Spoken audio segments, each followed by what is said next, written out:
রাধে রাধে বন্ধুরা, আজ আমি অনেক সকালবেলায় উঠে গেছি। আমি একা না, আমার সাথে 3 বৌদি, আমার কাকি, আমার মা সবাই কিন্তু উঠে গেছে।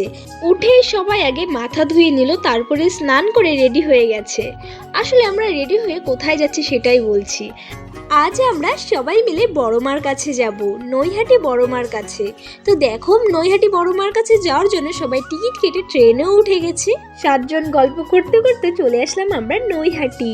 নৈহাটি স্টেশনের থেকে বেশি দূর না কিন্তু বড়মার মন্দির। তো আমরা গিয়েই দেখো সবার আগে কিন্তু এখানে ডালা কিনে নিয়েছি, আর সবাই দেখো বড়মার এখানে টিকা লাগিয়ে নিয়েছি। আর তারপরেই দেখো আমরা লাইনে যাওয়ার জন্য খালি পায়ে হেঁটে হেঁটে যাচ্ছি, লাইনের পিছনে দাঁড়াবো। কিন্তু লাইন কিন্তু শেষই হচ্ছিল না।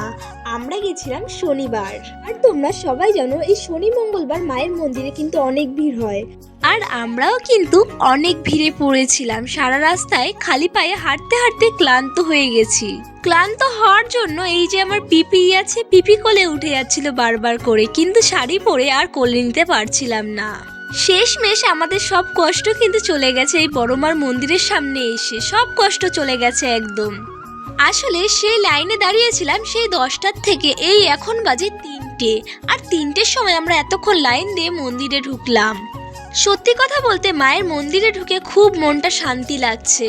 সত্যি বলতে সব কষ্টই কিন্তু দূর হয়ে গেছে। তো দেখো এখানে আমরা সবাই লাইন দিয়ে দাঁড়িয়ে আছি আর গলিগুলো পার করছি।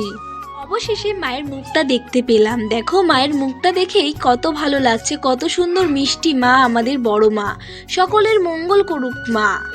আমার পিপিকেও আমি কোলে নিয়ে মার মুখটা দেখালাম, যেহেতু অনেকটাই ছোট আছে তাই ওকে কোলে নিয়ে একটু দেখিয়ে দিলাম মায়ের মুখটা।